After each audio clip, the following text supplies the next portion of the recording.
So you got your 4K camera with a nice low light capability, but you still just can't figure out why your videos look like this. Bad. What you don't realize is that you don't actually need a high-end camera. With just one simple light, well, now that looks a whole lot better. So I think everyone has been there, and I've done the same thing. When you're starting out, you think, my videos look bad, I need to get a better camera because that's gonna improve my video quality. But what you fail to realize is that things like lighting is one of the biggest ones, framing, those two concepts, if you get down, you can make a bad camera look really good. Just for an example, you can see here, I have two different cameras, one full frame, one APS-C. The full frame has way less grain in it when there's no light, but that doesn't mean it actually looks good. But when you actually take some time to light it, well, now both of them look pretty similar and you get good results. But once you learn how to use lighting to your advantage, you can make even something like an iPhone using the front camera here look really good. So here, we got the video going on there, the light right here. This looks good even with an iPhone. So you can make just about any camera look really good. And this is all with just one light, and that is the Weeylite Ninja 20, which the company sent to me to review. And I gotta say, I don't know why I didn't get a light like this sooner, because I've been making do with stuff like little LED lights, and I had one ring light, and this would have made my short films and YouTube videos and product reviews so much better because there are so many applications with this. And yeah, there are some lights in the background, but when I say one light, I'm saying one purposeful light to light myself. And then I just put on some bathroom lights and a hall light just to give a little more depth to the scene here. They're still extra lights, but it's not a light that I had to go out and buy. It's already part of the house. So I'm going to tell you a little bit about this light, as well as some applications and how it can really change the way your videos look. And what you're getting here with the Ninja 20, an extremely bright 200 watt light that's adjustable from 100% down to 1%. You've got app control on your phone, and it has a switchable fan. And I initially thought that this was gonna be a bad thing, getting a light that had a fan, because I'm thinking I wanna do YouTube videos, right? And it's gonna be noisy, my mic's gonna pick it up, so it's gonna be useless. That's one of the reasons I like my ring light. But this light has a button where you can switch the fan off, and what happens is the light changes the max output to 20% while the fan is off. But that is what I have it on right now, and I have the ISO set on 100. So plenty of light at 20% if you're wanting to do an application like this, or if you have a scene where you're trying to light some people, whatever. But in other cases, if you're just trying to light up a room or you want a really bright light, it's probably not going to be that close to your mics, and the fan really isn't that loud where you're going to notice it. And this is an LED light, and it comes with this attachment right here, which brightens it up so it helps beam it out even more. But right now what I have on there is a softbox, which is what I would suggest for you to get as well. And I have softbox and the light linked in the description. It's $290 for the light on Amazon right now, and you can get a softbox on top of that. But the softbox is what really makes a big difference in spreading out the light and making it soft on your skin so that you don't have a really bright light. I'll show you real quick what it'll look like with just this if I was using it on me.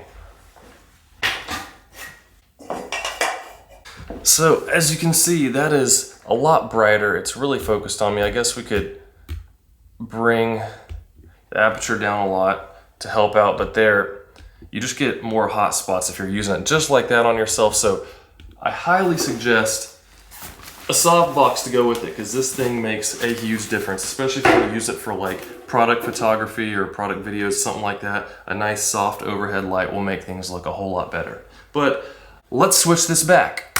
That is much better. And so with this, you get a nice beamed light shining out that's helpful, which I kind of wish I had this a long time ago, because I bought this cheap light off of eBay back when I was filming a lot of weddings. And it's kind of cool because it has these built-in flags so you can help beam it even more.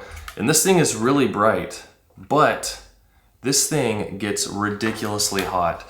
And I would have it set up at weddings. Did a good job for lighting up the bride and groom, but I would have to let it sit there for a good 20 minutes or so after I turn it off before I even mess with it, because it would burn you if you're not careful. And then you got to worry about other people around getting hurt too and then having problems. So this is really good because you can stick it on there, you get that nice light, and with the app control, I can go out and see, okay, how does this look, and then be changing on the app if I need it brighter or dimmer, instead of having to go back and constantly adjusting the light.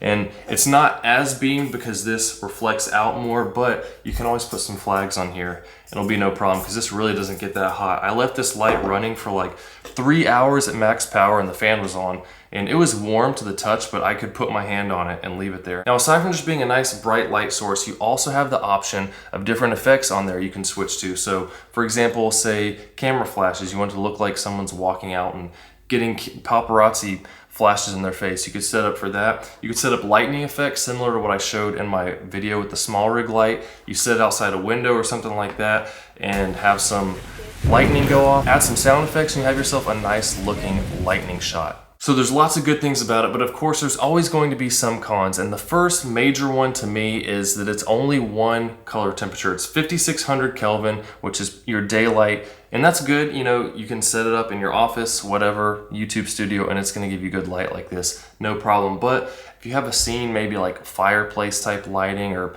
something that you want more yellow or maybe even more blue, then you can't really do that with this. Versus something like the 400 Mark II that they have, that has a range of 2800 to 6800 Kelvin, which gives you more options in being able to choose the color temperature of your light. However, that one's only 150 watts, so it's not gonna be as bright as this one. And the only other real con to me was the cord that comes with it on the back, because there is a really heavy box for the power converter that hooks into the wall, and the cord is thin and it's not a right angle cord. So if you don't have anything to mount that power box to, it's going to be putting a lot of weight on the back of that light if you have it raised up high. And I'm sure after time that's probably going to end up breaking the connector somewhere inside of that cord. So I would suggest getting some kind of right angle cord or doing some kind of do-it-yourself rig for that box to have it mounted to the stand so you don't end up dropping it, or if you have the power box set on something and it slides off and yanks on the cord, something breaking, because then your light's gonna be out of commission until you get some more cords. Overall, I think this is a great light to start out with. It's very inexpensive compared to a lot of other options out there and gives you plenty of features to get your videos looking really good, especially if you're just looking for a simple studio light